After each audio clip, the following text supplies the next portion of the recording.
bénédiction. Bonne fête de Pâques.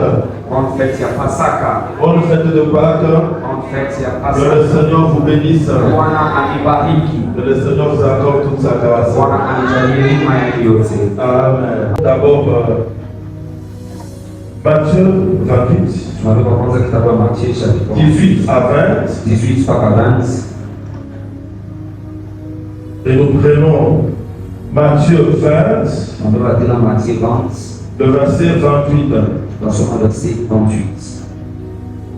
Enfin, nous prenons Apocalypse 5, versets 9 et 10. Mwisho tutabeba Apocalypse 5, 9 mpaka 10. Nous pouvons lire la parole de Dieu. Amen. Matthieu.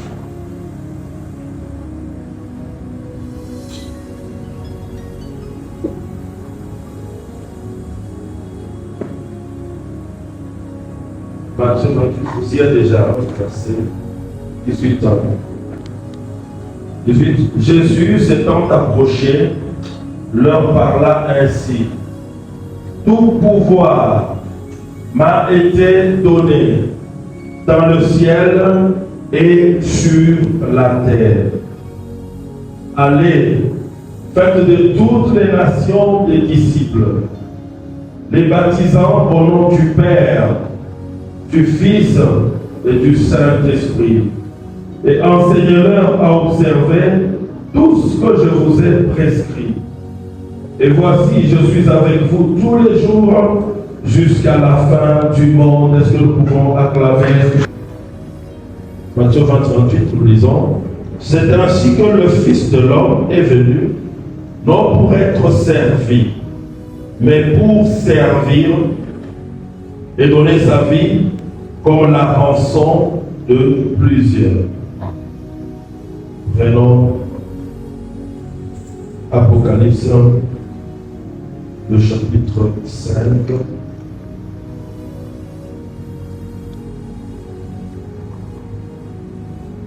Versets 9 et 10. Lisons. Et il chantait. Commençons à partir de 7 jusqu'à 10. Il vint et il prit le livre de la main droite de celui qui était assis sur le trône. Quand il eut pris le livre, les 4 êtres vivants et les 24 vieillards se prosternèrent devant l'agneau, tenant chacun une harpe et des coupes d'or remplies de parfums, qui sont les prières des saints. 9 maintenant et 10. Et il chantait un cantique nouveau en disant: Tu es digne de prendre le livre, d'en ouvrir les sceaux, car tu as été immolé et tu as racheté pour Dieu par ton sang des hommes de toute tribu et de toute langue, de tout peuple et de toute nation. 10. Tu as fait d'eux un royaume et des sacrificateurs pour notre Dieu, et ils régneront sur la terre. Nous acclamons très fort pour la gloire de Dieu. Nous acclamons très fort pour la gloire de Dieu. Amen. Bien-aimés, que le Seigneur nous bénisse. Bonne fête de Pâques à tous.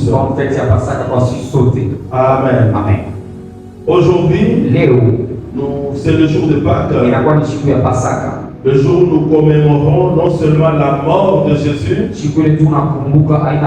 mais aujourd'hui spécialement nous commémorons la résurrection de Jésus. La résurrection de Jésus, une victoire sur toutes les forces du mal. Amen. Alors, le thème que je me propose aujourd'hui de développer en quelques minutes, parce que nous voulons clôturer notre séminaire de Pâques qui sera pris 2 semaines. Je ne saurais pas revenir sur tout ce qui a été dit. On dit beaucoup de choses. Je pense que les messages sont gardés. Alors, aujourd'hui, le thème que je développe, c'est celui-ci: la mort et la résurrection de Jésus-Christ dans le plan de Dieu pour le salut du monde. Le plan. Je reprends. La mort et la résurrection de Jésus dans le plan de Dieu pour le salut du monde. Amen. Amen. Je reprends pour la troisième fois pour une bonne vision. La mort et la résurrection de Jésus-Christ dans le plan de Dieu pour le salut du monde. Amen. Bien-aimé, la mort de Jésus, nous avons expliqué, je crois, le vendredi. La mort de Jésus revêt une très grande signification. Amen. Et ici, nous avons lu dans Matthieu chapitre 28, notre premier texte. Ici, nous voyons c'est Jésus après sa résurrection. D'abord, on nous dit que quand Jésus est mort à la croix, il y a un homme riche, Joseph d'Arimathée, qui avait demandé son corps auprès de Pilate.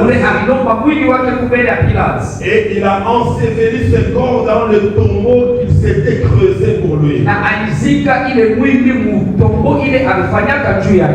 Amen.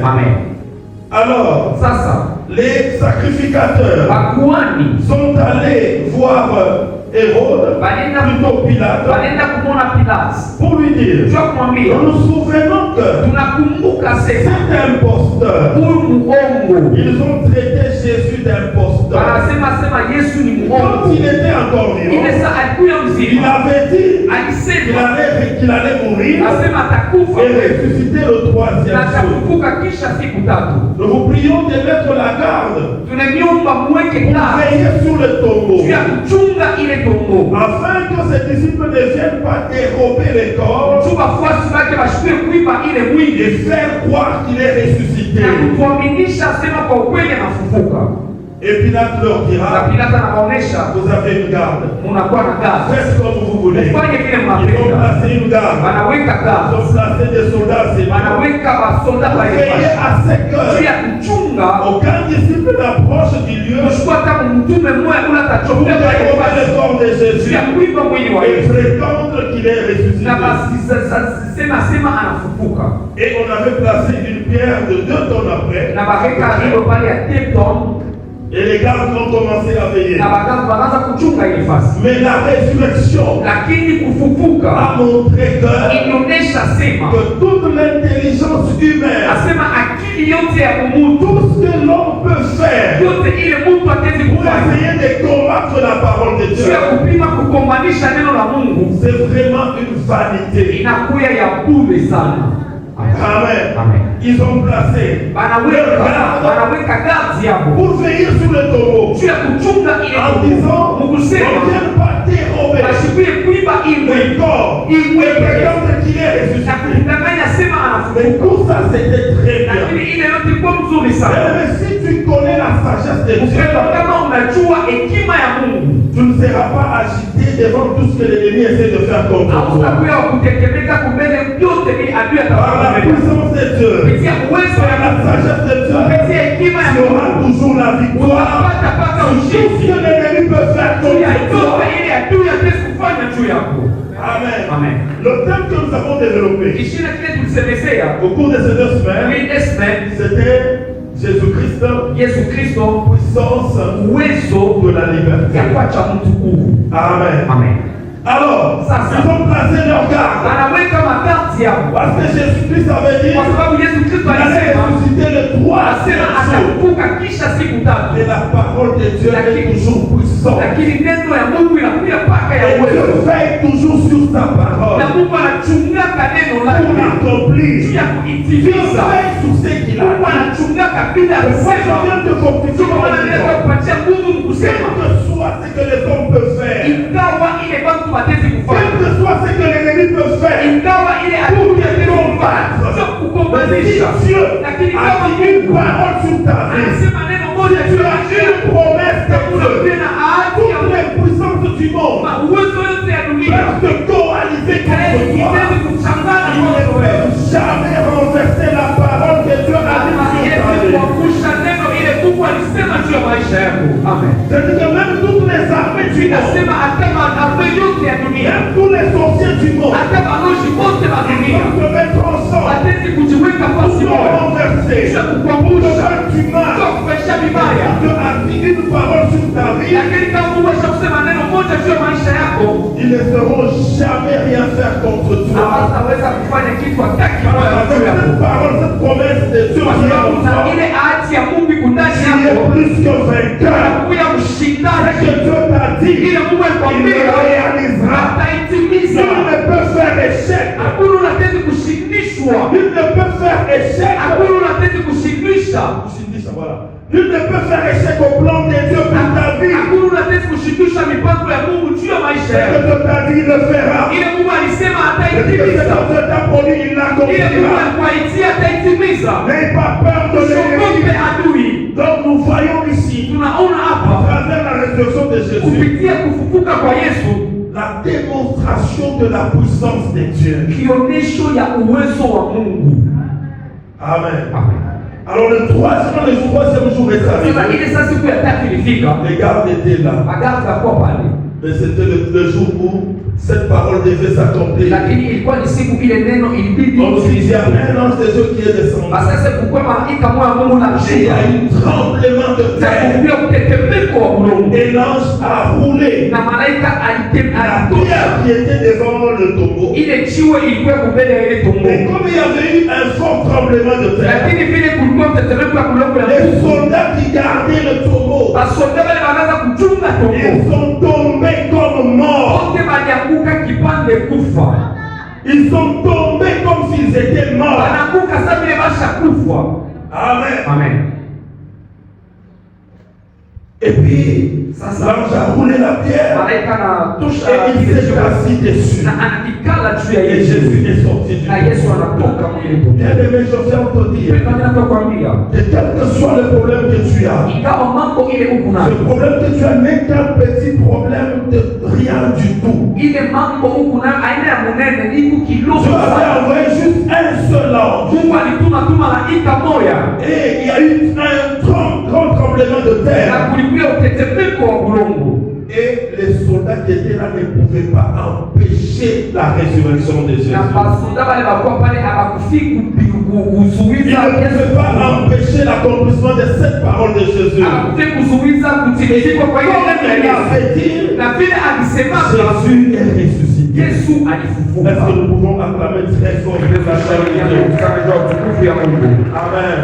Jésus est ressuscité. Amen. Il y a des dames, des mamans qui étaient allées le voir le matin. Amen. Ils ont assisté à la scène. Mais ce que je prends ici, quand Jésus va rencontrer ses disciples à Galilée, il leur dit ces paroles. Ce sont des paroles de victoire. Jésus s'approche de ses disciples et il leur dit: tout pouvoir m'a été donné dans le ciel ou sur la terre. Amen. C'est la première parole. Il dit: allez faire de toutes les nations mes disciples. Baptisant au nom du Père, du Fils et du Saint-Esprit. Et enseignez-leur à observer tout ce que je vous ai prescrit. Et voici, je suis avec vous tous les jours jusqu'à la fin du monde.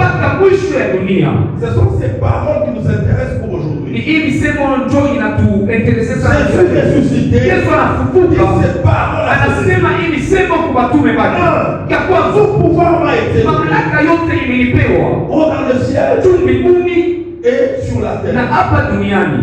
Allez faire de toutes les nations mes disciples. Mwende mkafanye mataifa Je suis avec vous mimi kuna mweli jusqu'à la fin mpaka mwisho du monde. ya dunia, Jusqu'à la fin mpaka mwisho du monde. ya dunia. Donc nous voyons que l'œuvre de Jésus, Tunaona kazi ya Yesu la kumsalaba, mort de Jésus kifo cha et Yesu sa résurrection na kufufuka kwake ont une place centrale dans le plan de Dieu pour le salut du monde. inakuwa nafasi ile ya maana sana juu ya wokovu ya dunia.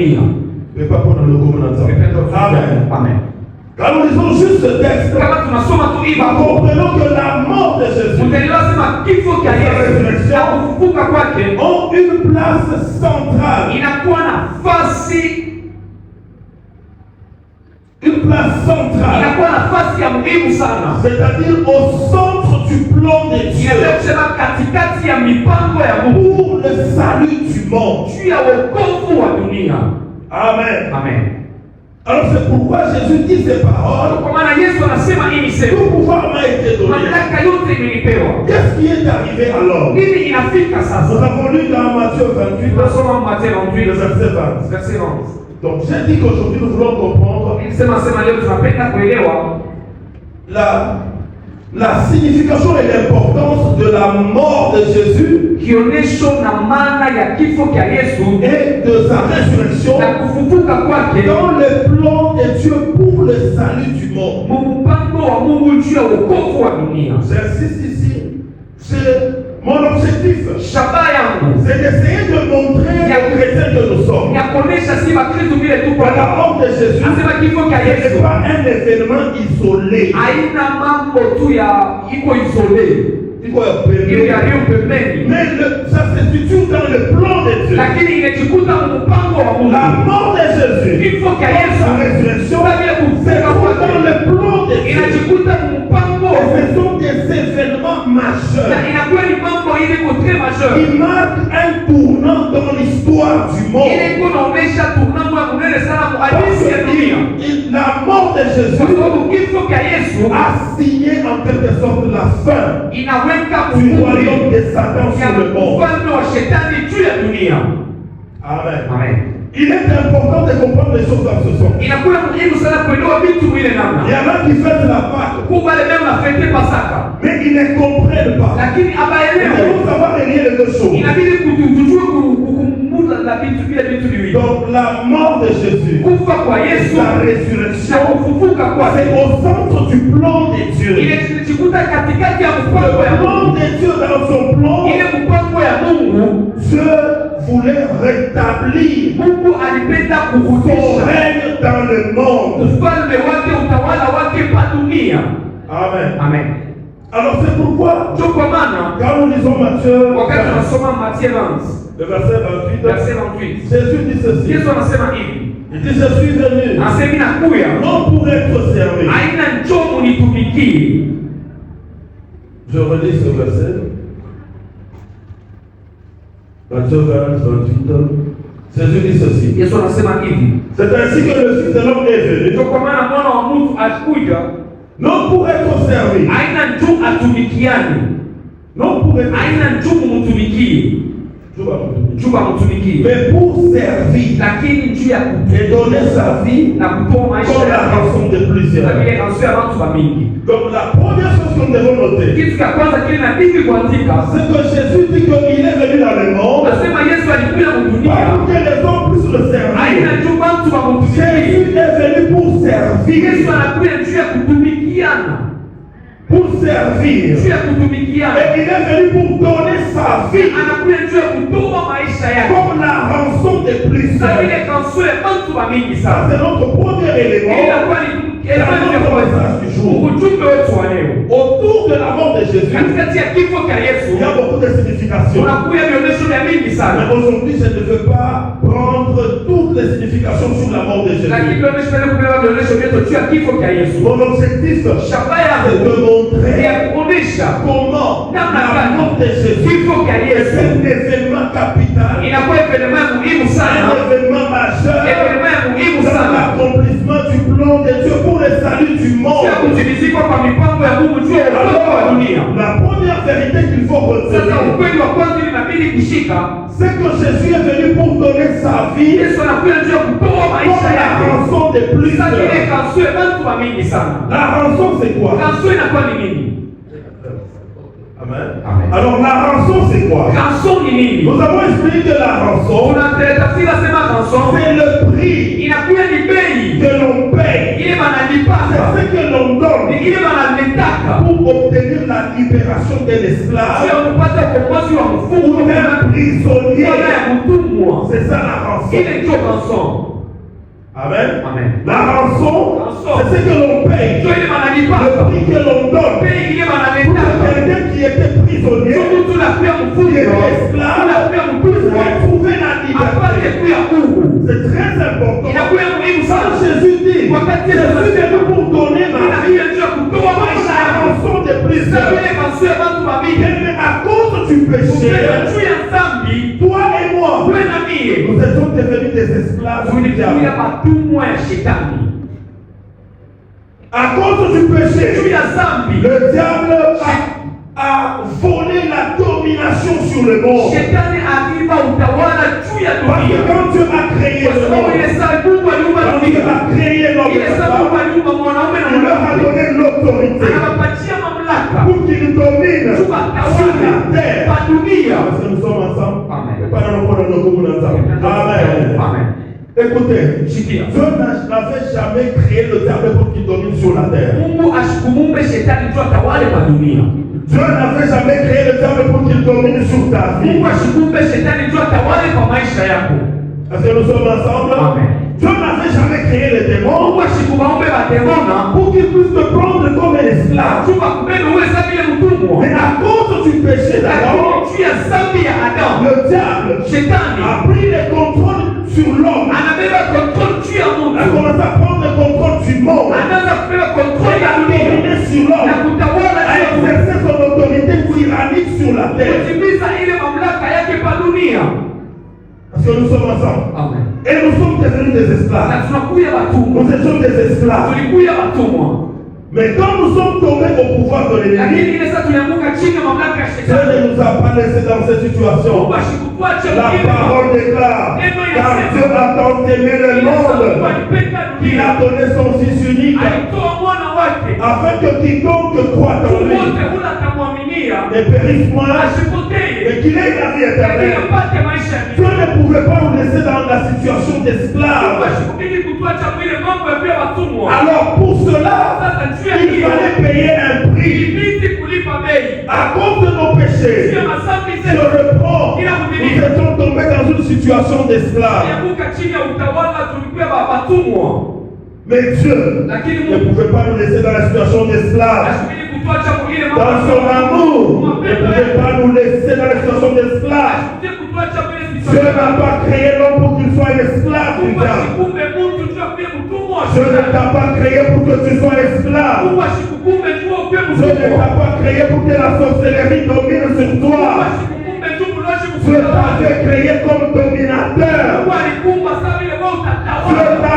créé comme un roi. Mungu alikumba saa vile Dieu a mfalme. créé l'homme comme un petit prince. Mungu alikumba mtu saa vile Pour qu'il domine Mungu atawale et qu'il règne. na atawale. Mais le péché, Hii ni dhambi. c'est le péché qui avait tout dérangé. Inakuwa ni dhambi juu inarabisha mambo yote. Le séducteur, le diable, Sasa kuna shetani a pris l'autorité. alibeba Il a mamlaka, volé l'autorité aliiba que mamlaka Dieu avait conférée à ile l'homme. Mungu alipatia mtu, Et l'homme est devenu finalement un esclave. na kwa mwisho mtu anakuwa mtumwa. Il a commencé à marcher sur l'homme, Anaanza shetani anaanza kutembea juu ya à mtu, faire de l'homme son prisonnier. kufanya mtu anakuwa mfungwa wake. Satan veut faire de l'homme ce qu'il veut. Shetani anapenda kufanya mtu kile C'est yake. pourquoi les démons s'autorisent même à entrer dans la vie des hommes. Kwa maana mademoni wanajiruhusu kuingia Mais kwa je maisha dois yako. te dire Lakini nataka que kukwambia, tu as été créé pour dominer. asema uliumbikwa Tu as juu été créé utawale. pour régner. Uliumbikwa juu utawale. Comme nous sommes devenus des Na esclaves, vile tunakuya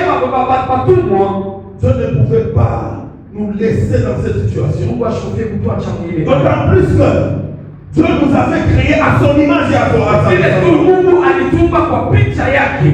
Comme il nous avait créés à son image et à sa Vile ressemblance. alitumba kwa picha Il ne pouvait yake. pas nous laisser dans cette situations, Dieu lui-même a envoyé son Fils. Jésus a pris le corps pour devenir comme nous, afin de donner sa vie comme rançon, comme prix. Le prix que Jésus a payé pour que nous ne soyons plus des esclaves du diable, pour que je sois délivré du péché et de la malédiction.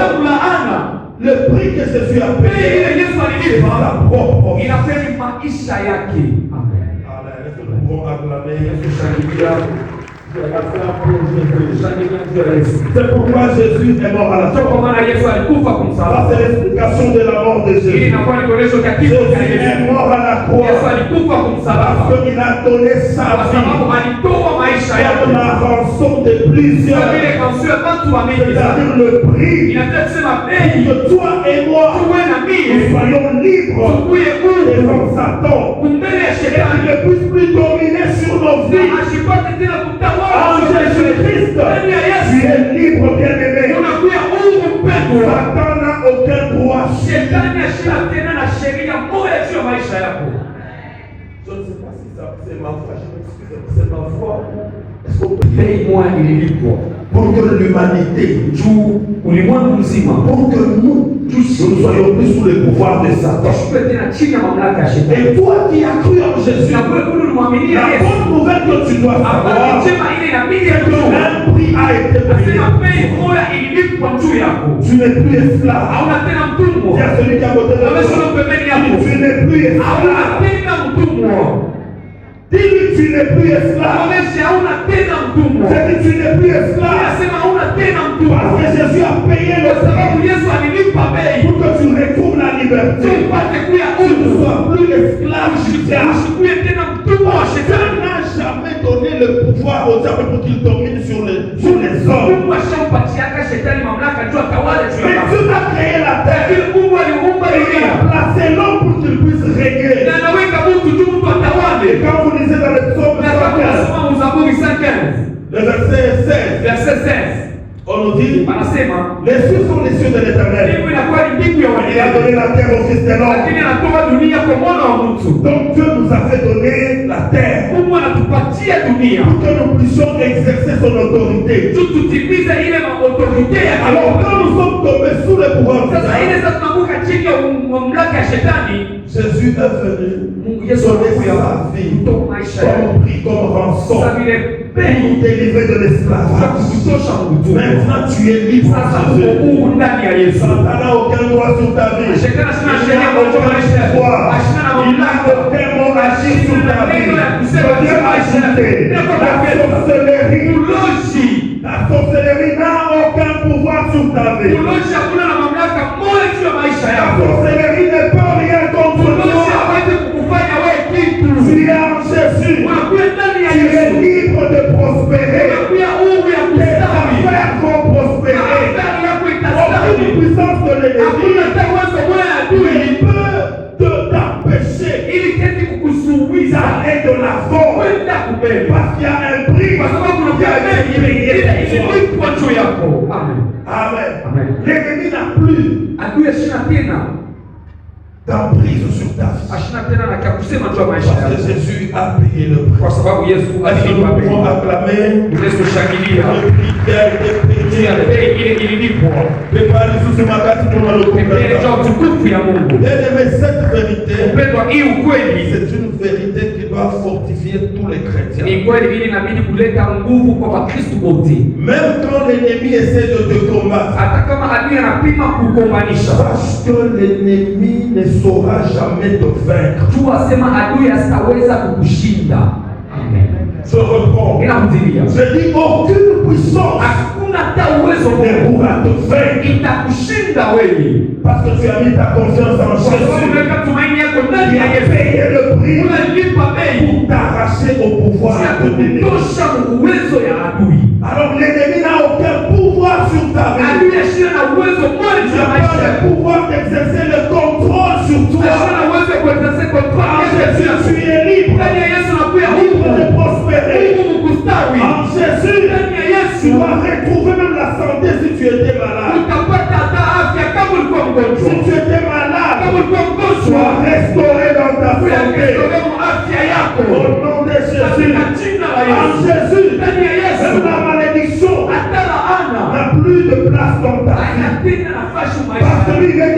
malédiction pour que toi et moi nous soyons bénis. C'est que tu y es béni en Jésus. Est-ce que quelqu'un peut me dire un bon amen? C'est que tu y es béni en Jésus. Jésus a tout fait pour que nous soyons bénis. Amen. Est-ce que nous sommes ensemble? Alors ça c'est la mort de Jésus. Donc il a donné sa vie comme rançon. Cela veut dire qu'à la croix, quand nous parlons de la croix de Jésus, il y a deux aspects que nous devons retenir. Quand nous parlons de la croix, parce que Jésus a donné sa vie comme rançon, il s'ensuit que première vérité. Il a payé le prix pour nous. Alors, nous sommes délivrés de la puissance et de la main de l'ennemi. Le diable n'a plus de pouvoir sur nos vies. Et tout je viens te dire, mais si tu es combattu par les forces du mal, dans ce monde, il n'y a rien qui peut te délivrer de la puissance de l'ennemi. Est-ce que je me fais comprendre? Amen. Banakufundisha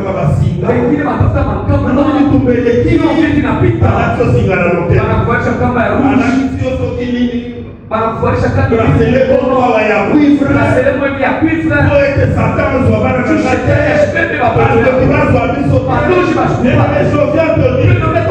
pour être délivré de la puissance de ces mères,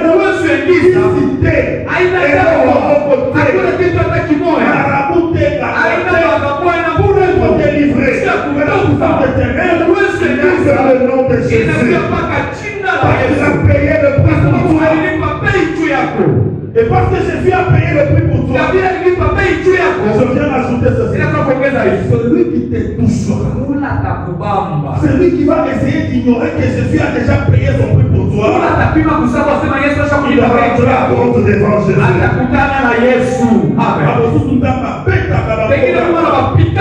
Parce qu'ils ont touché celui qui a été racheté par le sang. Nous tous avons été rachetés par le sang de Jésus. Celui qui essaiera de toucher, il va rendre compte de Jésus. Amen. Alors quand nous parlons de la croix, il faut avoir deux aspects. Quels sont ces deux aspects? Il y a le prix qui est payé pour que nous soyons délivrés, rachetés. Que nous soyons affranchis de la main de l'ennemi. Nous sommes affranchis du pouvoir de l'ennemi. Nous sommes affranchis du contrôle de l'ennemi. L'ennemi n'a aucun pouvoir. Amen. Ça c'est le côté positif pour nous. Mais il y a un autre aspect. Que la croix, c'est aussi le jugement sur l'ennemi. C'est pourquoi il est écrit que à la croix, Jésus a dépouillé les puissances. Il a dépouillé les puissances et les dominations. Et il les a donnés publiquement en spectacle. En triomphant d'elle par la croix. Donc, à la croix, Jésus a payé d'abord pour nos péchés. Il a tout payé. C'est pourquoi même l'acte qui nous condamne, il a déduit à la croix. Mais maintenant, toutes les puissances, il voulait garder le pouvoir sur l'homme, interdire l'homme.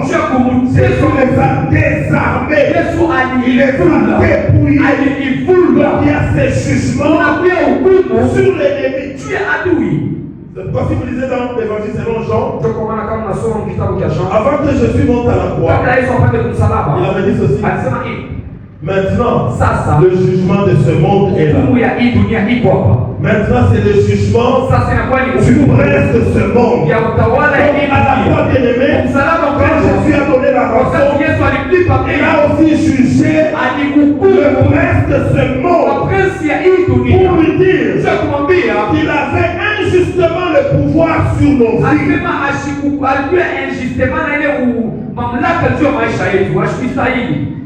Merci beaucoup. Amen. Donc il régnait injustement sur nos vies. Dieu l'a jugé à la croix. Dieu a jugé les puissants. D'un côté notre délivrance, de l'autre côté les jugements sur toutes les puissances qui asservissaient l'homme. Est-ce que nous sommes ensemble? Et maintenant, parce que Jésus a payé la rançon, après l'œuvre de la croix, Jésus est mort, le troisième jour il est ressuscité. Et quand il est ressuscité, avant qu'il meure, Jésus dit, tout pouvoir m'a été donné au ciel et sur la terre. Je ne sais pas si nous comprenons maintenant cette parole. C'est parce que Jésus a payé le prix à la croix. Pour toi tu sois délivré du pouvoir de l'ennemi. Et la terre aussi, puisse être délivrée du pouvoir de l'usurpateur Satan. C'est-à-dire que Satan a commencé à dominer sur la terre. Il a commencé à régner sur le monde par usurpation. Dieu ne lui avait pas donné l'autorité. Dieu ne l'avait pas créé pour dominer sur le monde, pour dominer sur la terre, pour dominer sur l'homme. Notre Dieu, il est le Dieu fidèle. Je dis que Dieu, il est le Dieu fidèle. Amen. Parce qu'il avait créé l'homme. Il domine, qu'il crée. C'est pourquoi Jésus a payé le prix pour que nous soyons délivrés de la main de l'ennemi, mais aussi de la terre aussi soit délivrée de la domination de Satan. Amen. Il faut comprendre tout ce plan-là pour le monde qui passe par la mort et la résurrection de Jésus. Est-ce que tu as Ilongo? Est-ce que tu comprends? C'est pourquoi j'ai dit ceci. Que la mort de Jésus, ce n'est pas un événement isolé. Si Jésus est mort, d'abord sa mort, c'est la rançon qu'il a payée. Il a payé cette rançon. Ça signifie que la domination, il a signé la fin de la domination de Satan. La mort de Jésus a signé la fin de la domination de Satan. C'est pourquoi Jésus dit, allez maintenant par toutes les nations, sur la dans les ciels et sur la terre. C'est pour dire, Jésus a arraché les pouvoirs à celui qui dominait sur la terre. C'est-à-dire le diable. Il a écrasé sa tête à la croix. Est-ce que tu vas avoir la très forte pour la gloire de Dieu? Amen. Parce que nous sommes ensemble. C'est-à-dire que la croix s'inscrit dans le plan de Dieu pour la restauration du règne de Dieu. Pour le rétablissement de toutes choses. Il y a un voleur, un usurpateur qui a volé la domination que Dieu a fait donner. Il a commencé à régner dans le monde. Et qu'est-ce que nous voyons de son règne? Voyons pendant ce temps, le monde est en train de souffrir. Pourquoi est-ce que je donne ce message? Il est important pour nous les chrétiens d'avoir aussi une vision claire du plan de Dieu. Il y a aussi des chrétiens qui se trouvent à cause des événements qui se passent dans le monde. Et se pose la question, pourquoi le mal? Pourquoi la violence dans le monde? Pourquoi les guerres? Bien aimé, c'est parce que le voleur avait pris l'autorité que Dieu nous avait donnée. C'est pourquoi le monde est en train de souffrir aujourd'hui des injustices. Comme vous n'avez pas dit, c'est la violence, c'est la cruauté. C'est au point que quand vous suivez les informations, il y a peu de bonnes nouvelles dans les informations. Il y a un accident et ça les Dans la Cotoyo, angalia huku Bituba, vita on bombarde. Voilà l'image du monde. hivi ndio picha ya dunia. Donc un théâtre de violence Théâtre na violence inafanyika. où il y a des guerres, il y a la cruauté. Kuna vita. Bien-aimé, donc tout ce qui se passe dans ce monde Ile ne yote trouble pas. inapitikana mu dunia ishikuchanganye. Parce que l'œuvre de la croix Kazi ya a msalaba déjà signé ishakweka la fin du royaume des ténèbres. mwisho ya utawala wa giza. L'œuvre de la croix, Kazi ya parce msalaba que Jésus a payé le prix, Yesu alilipa a déjà signé la fin de la domination des mwisho ya Satan. utawala wa shetani. C'est pourquoi dans le livre de Matthieu, Kwa maana kitabu cha c'est Mathayo, pas le le livre de Matthieu, kitabu cha le Mathayo thème central, kishina c'est le royaume des inakuwa ni cieux. ufalme wa mbingu. Amen. Amen. Le royaume des cieux. Ufalme wa mbingu. Et Jésus est mort à la croix. Il a payé le prix. Alilipa bei. Toi et moi, Tuwe na nous mimi. puissions sortir du royaume des ténèbres. Tutoke mu utawala wa Nous giza. puissions être des citoyens du royaume des cieux. Tukuye basitoe wa ufalme wa Bien mbingu. aimés sur la terre, Hapa déjà, kwa dunia. toi et moi, Tuwe na nous mimi. sommes des citoyens célestes. Nous sommes des citoyens du royaume. Ce royaume est avec nous. Ile ufalme inakuja pamoja na sisi. Et ce royaume Na ile est ufalme en train de se répandre à travers la propagation de l'évangile. yule tumepanda kupitia vile injili inatembea. Amen. Amen. C'est pourquoi Jésus dit ceci. Bwana Yesu anasema hivi. Deux choses. Vitu viwili. Un, Cha kwanza, de toutes les nations pour faire ufanye mataifa yote ça, c'est un travail d'évangélisation. inakuwa ni kazi ya evangelia. Pendant ce temps, Pamuiwa kazi avant que le règne, kabla la ufalme domination de Satan prenne utawala wa shetani fika kumwisho. il y a un travail que Dieu fait dans ce Unakuja kazi moja ile Mungu Dieu veut que anafanya. tous les hommes Anapenda watu wote reçoivent l'évangile wapokee et qu'ils soient réconciliés avec Dieu, wapokee uhusiano na qu'ils Mungu. reçoivent le pardon de leurs Wapate péchés. kusamehewa kwa Parce madhambi que zao. Jésus a déjà Kwa payé le sababu prix. Yesu ashakulipa bei.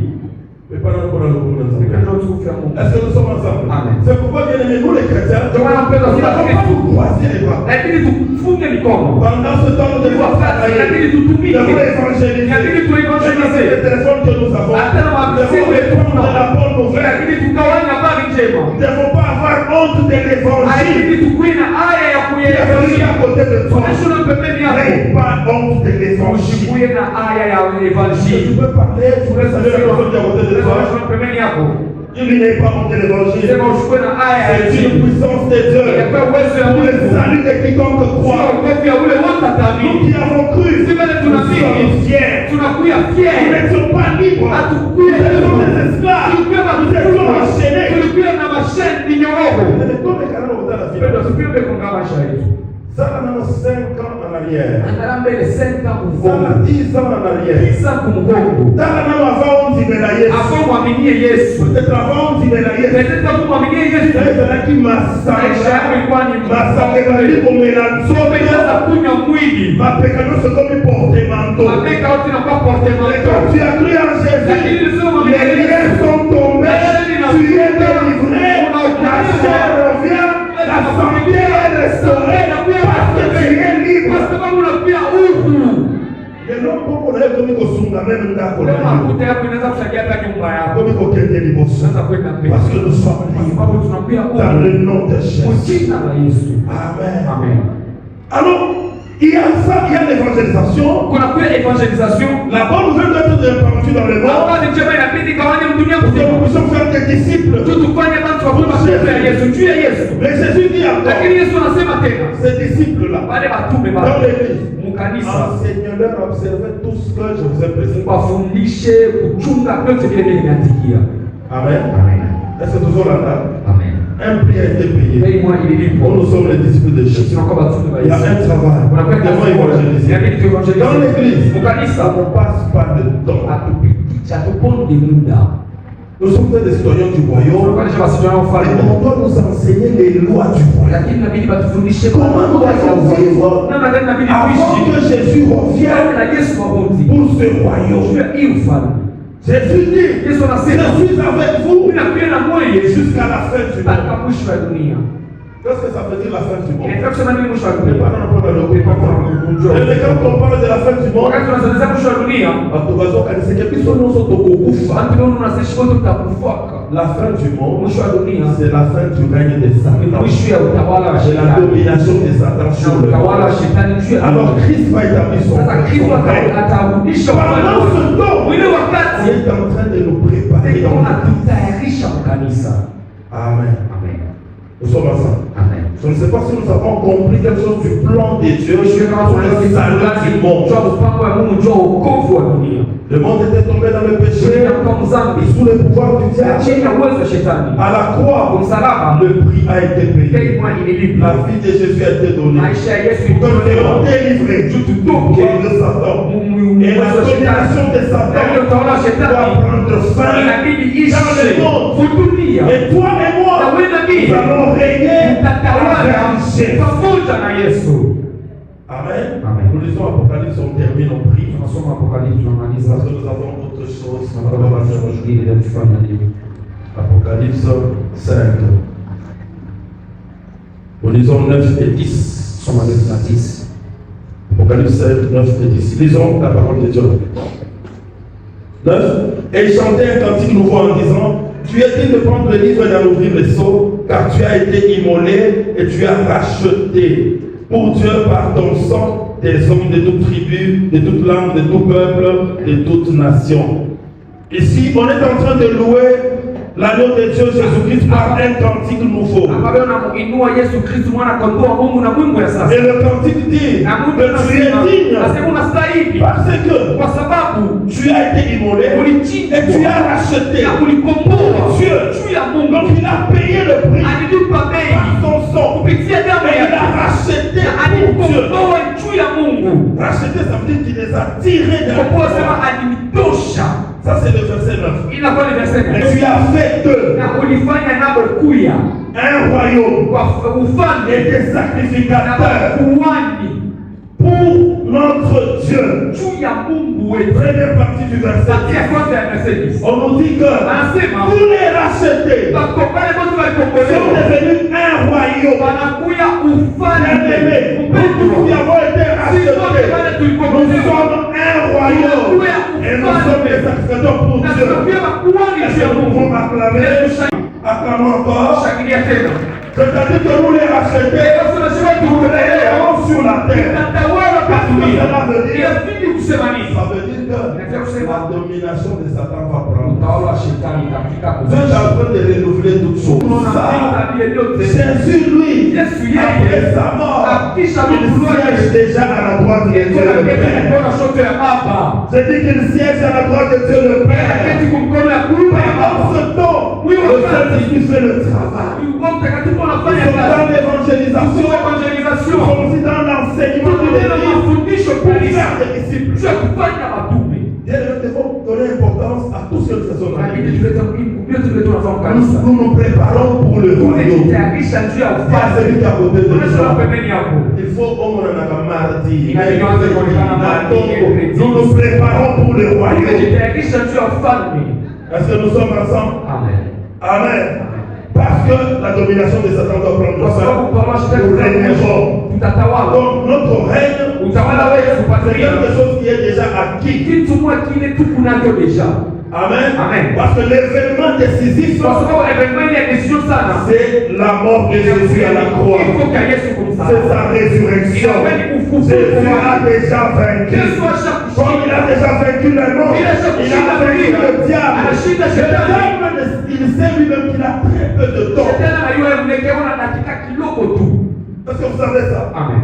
Dans Apocalypse 12, on dit que Satan sait qu'il a peu de temps. C'est pourquoi dans peu de jours, dans peu de temps, Satan va susciter son instrument, l'antichrist, pour combattre l'Église. Pourquoi? Nous sommes un signe. L'Église est un signe. Parce que nous sommes un royaume. Nous sommes un signe que le royaume de Satan prend fin. La domination de Satan prend fin. Nous allons régner sur la terre. Nous régnerons sur la terre. Est-ce que tu veux acclamer très fort pour la gloire de Dieu?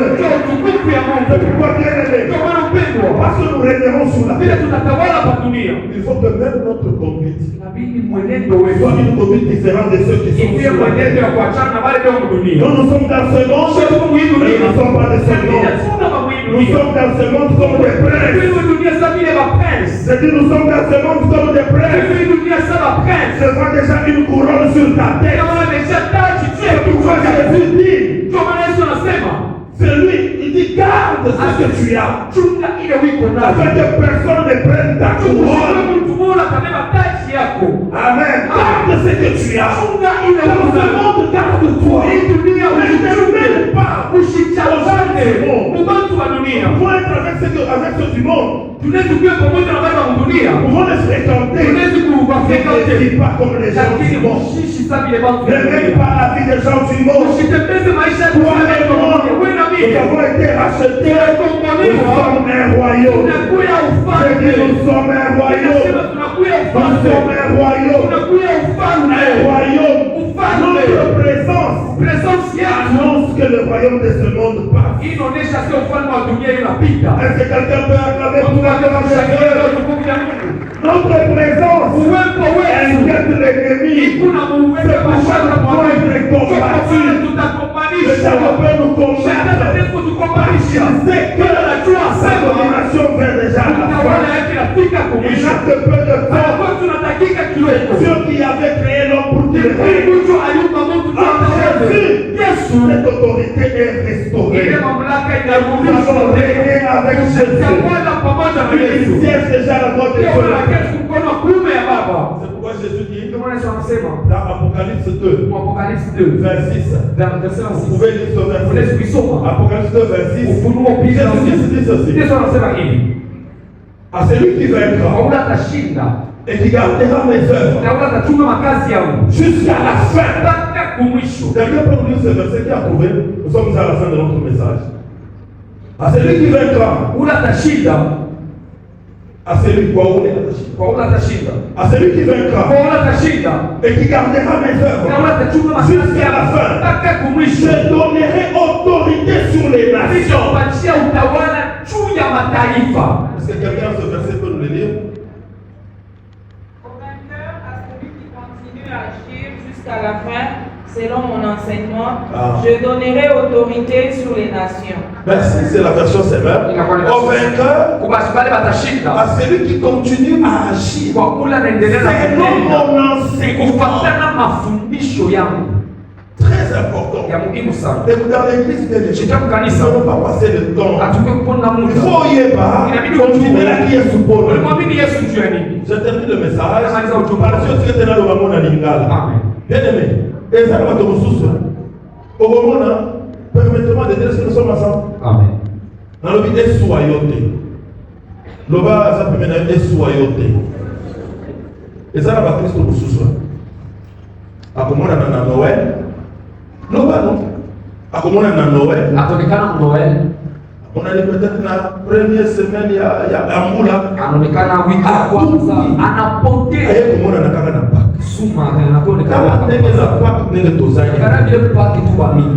Amen. Amen. Tala, konzima ya délestage. Donc on s'en ensemble pour l'église même Bayembo. On la lingi. Moi, on ne comprend pas ce qu'on fait.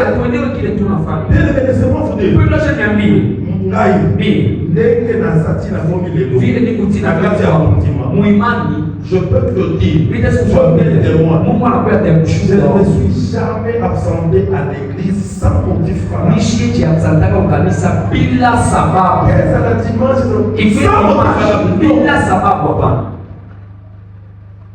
Tout ce que avant pasteur. Avant que pasteur. Il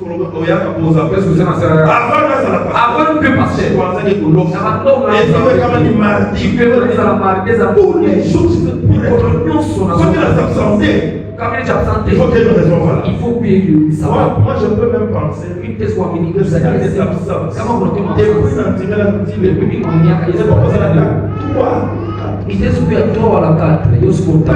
ça. Parce que je sais pourquoi je suis là. On dit, mais là, qui est caca. ozwa soki mariage, ozwa soki bilamba, ozwa soki nini. Haukuamini tu tu upate ili kuna besoin. Ceux qui ont été rachetés, ils sont devenus un roi. Wanakuya ufalme. Jésus a payé le prix pour délivrer du pouvoir de Satan, afin que nous puissions régner et nous régnerons sur la terre. Le Seigneur tobotona obéir abotona biso ayibaka biso. Inabidi tumunyang'anya utawala ila kunyang'anya kila kuibaka. Nous sommes ensemble. Bokonzi oyo ayibaka biso. Le Seigneur tobotona yango. Nous régnerons sur la terre. Parce que nous sommes ensemble. La terre n'appartient pas au diable. Il n'a plus de pouvoir pour continuer à dominer. Parce que Jésus a déjà payé le prix. La rançon. Maintenant, c'est toi et moi qui devons revenir aux affaires pour régner avec Dieu. Et nous nous préparons pour ce royaume. Jésus dit au vainqueur, à celui qui continuera à agir selon mes enseignements, je donnerai autorité sur les nous devons nous préparer. Parce que Jésus-Christ revient. Il va prendre l'église comme son épouse, ceux qui vont se préparer. Et ici sur la terre, avant cet enlèvement, il va susciter la dans peu de temps. J'ai dit que dans peu de temps. D'ailleurs, Dieu m'a dit, je la prépare. Dieu m'a dit que je revienne sur ces enseignements. Je vais revenir sur ces enseignements que Dieu m'a donné pendant le temps de confinement. Je vais revenir sur ça. Bien-aimés, sachons que nous avons été sauvés. Nous avons été rachetés. Nous sommes un royaume. Si toi tu es distrait, le diable sait. Il a peu de temps. Les démons savent. Ils ont peu de temps. C'est pourquoi ils travaillent. On peut s'appeler le monde à Christ. La répétition. Maman,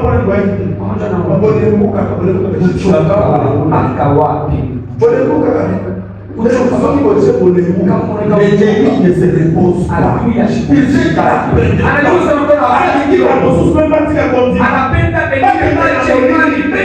Nous avons été rachetés par le sang de l'agneau. Nous sommes un royaume. Nous règnerons avec Jésus. Qu'est-ce qui nous séparera de l'amour de Christ? Reste attaché à Jésus. Tu manques les efforts. Tu manques, je ne sais pas. Reste attaché au enseignement de Jésus. Il sait comment il va te consoler. Il va dans le royaume. Nous allons régner. Amen. Avec Jésus. Nous acclamons pour la gloire de notre Dieu.